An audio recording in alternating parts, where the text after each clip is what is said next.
Hello friends, कैसे हैं आप सब? बढ़िया। चलिए फ्रेंड्स, आज के इस वीडियो में हम दिए हुए सिस्टम ऑफ लीनियर इक्वेशन के बारे में काफ़ी सारी जानकारियाँ हम आज जानेंगे।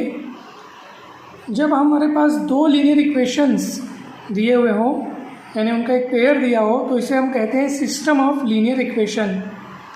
और ये सिस्टम कब कंसिस्टेंट होगा, कब इनकंसिस्टेंट होगा, ये आज हम जानेंगे। दोस्तों, ये जो लीनियर इक्वेशन आप देख रहे हैं, ये एक, अगर हम इसको ग्राफिकल फॉर्म में रिप्रेजेंट करें तो ये एक स्ट्रेट लाइन को शो करता है।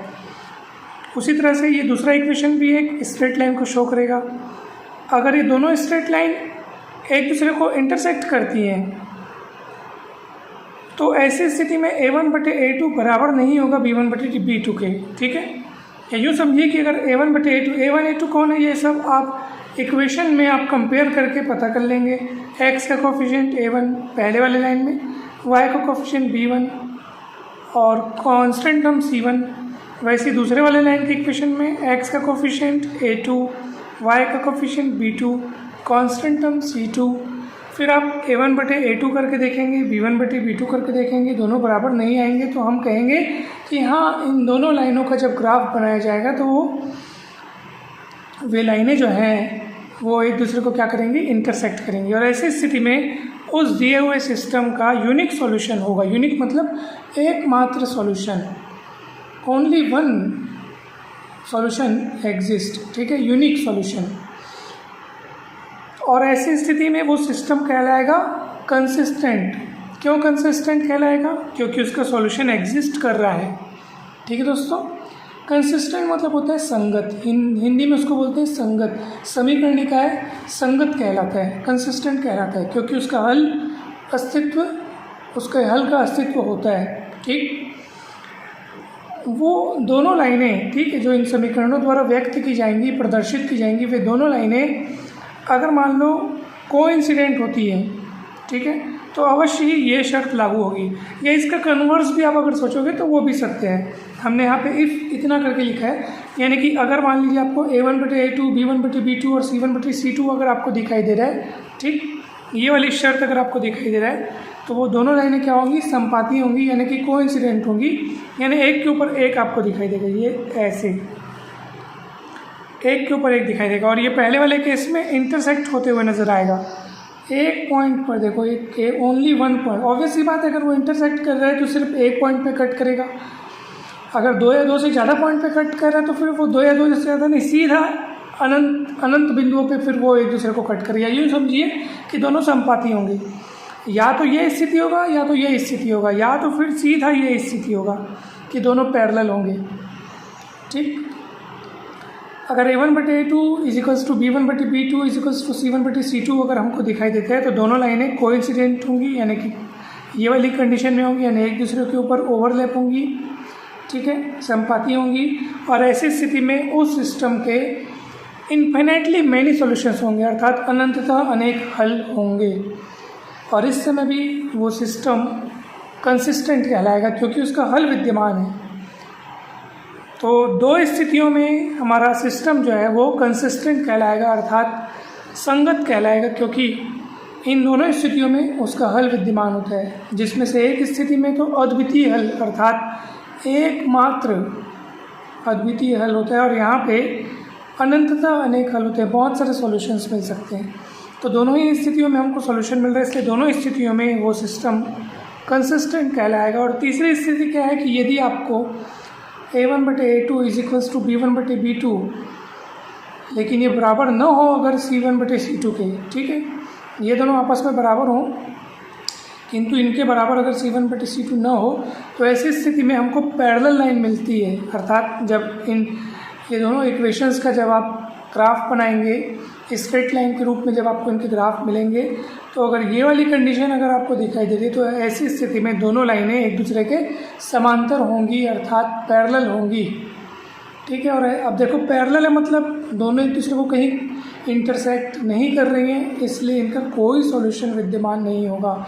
नो सॉल्यूशन मतलब कि एक्स और वाई की ऐसी कोई वैल्यू नहीं होगी जो दिए हुए दोनों इक्वेशन को सेटिस्फाई करे। ठीक है दोस्तों, तो इस चीज़ को आप लोग हमेशा ध्यान रखिएगा। अब हमको ये समझना होगा कि इस स्थिति में वो सिस्टम ऑफ इक्वेशंस क्या कहलाता है। तो ऐसी स्थिति में वो कहलाता है इनकंसिस्टेंट।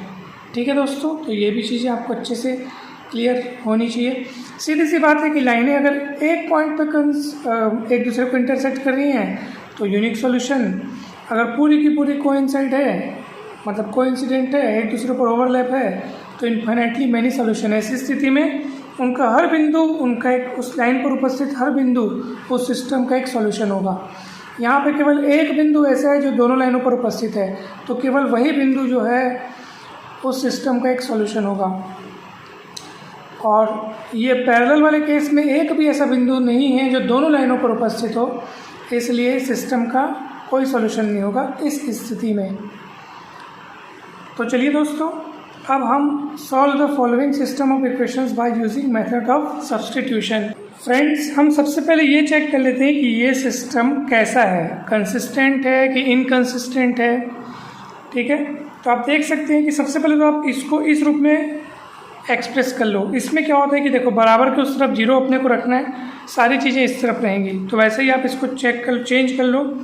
3x - 5y + 1, इधर -1 उधर आके +1 हो जाएगा, और ये x - y + 1 = 0।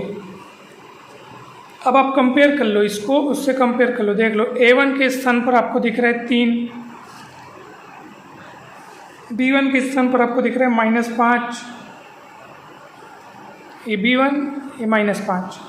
ठीक, c1 के स्थान पर आपको दिख रहा है 1, वैसे a2 के स्थान पर 1, देखो ये a2, ये उसके स्थान पर कुछ नहीं तो 1।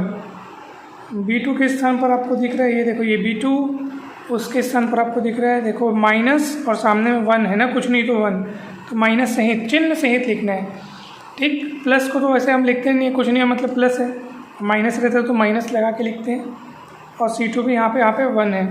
तो a1/a2 आप देख लो 3/1 है, और b1/b2 जो आपका है वो है आपका -5/-1, यानी कि 5/1, और दोनों बराबर नहीं है। तो बराबर जब नहीं है दोनों, तो इंटरसेक्टिंग लाइन होगा, दोनों लाइनें एक दूसरे को इंटरसेक्ट करेंगी, यूनिक सॉल्यूशन होगा। ठीक है, तो आप यहाँ पे उसको समझा सकते हैं कि यहाँ पे भी ये वाला केस है, यूनिक सॉल्यूशन वाला केस है। ये देखो, इस तरह से आप वहाँ पे समझा सकते हैं दोस्तों। अब ये है कि इसको सॉल्व कैसे करना है। तो सॉल्व करने के लिए कुछ भी नहीं करना है हमको, बहुत ही सरल सा प्रोसेस है। हम दिए हुए दोनों इक्वेशन में से किसी भी एक इक्वेशन को लेंगे और उसमें से किसी एक वेरिएबल की वैल्यू पता कर लेंगे। उदाहरण के तौर पे, जैसे मान लीजिए मेरी इच्छा है कि मैं इक्वेशन नंबर 2 को ले लूँ और उसमें से मैं x की वैल्यू पता कर लेता हूँ। ठीक है, आप चाहो तो इक्वेशन 1 ले सकते हो, आपको जो इच्छा है। ठीक है, तो किसी भी इक्वेशन को ले लो, मान लो मैं इक्वेशन नंबर 2 को ले लिया और उसमें से किसी भी वेरिएबल की वैल्यू आप निकाल लो। तो मैं इक्वेशन 2 को लेकर के उसमें से मान लीजिए x की वैल्यू निकाल लेता हूँ। उसके लिए मुझे y को उधर पलटाना पड़ेगा, तो -y उधर जाके +y हो जाएगा, और ये -1 है ही। तो अब आपको x की वैल्यू मिल गई। इस x की वैल्यू को रख दो आप उस अलग, यानी कि जो इक्वेशन बच गया, यानी इक्वेशन नंबर 1 में आप रख दो। यदि हम इक्वेशन 1 से कोई वैल्यू उठाए रहते तो उसको फिर 2 में रखते हैं। तो अभी अपन ने 2 से निकाला x का वैल्यू, तो इसको 1 में रखेंगे। तो ये 3 हुआ, फिर x की वैल्यू y - 1, ये 5y = -1। अब आप इसको सॉल्व कर लो, 3y - 3 - 5y = -1। तो 3y - 5y यानी -2y, और ये -3 उधर जाके +3 हो जाएगा, और ये ऐसा -1 है ही पहले से उधर। ठीक, 3 में क्या 2, y की वैल्यू निकालने के लिए 2/-2, ये -2 नीचे आ गया तो ये कटेगा, तो y की वैल्यू हो जाएगी -1। जब y की वैल्यू -1 आ गई तो इस y की वैल्यू को आप यहाँ पे रख दो जहाँ पे आपने x का मान निकाला है। तो -1 जब आप यहाँ रखोगे और -1 और है तो ओवरऑल हो जाएगा -2। y बराबर -1 रखने के बाद हमको x का मान -2 मिल जाएगा। और इस तरीके से x और y का वैल्यू आपने निकाल लिया, मतलब वो सिस्टम का सॉल्यूशन हमको मिल गया दोस्तों। तो इस तरह से सिस्टम ऑफ इक्वेशंस का सॉल्यूशन मिलता है दोस्तों। हमें पूरी उम्मीद है कि आपको ये टॉपिक ये सवाल आपको समझ में आया होगा। वीडियो अच्छा लगा हो तो लाइक करके चैनल को सब्सक्राइब जरूर करें, वीडियो को शेयर जरूर करें। आप सभी को बहुत बहुत धन्यवाद। Thank you so much.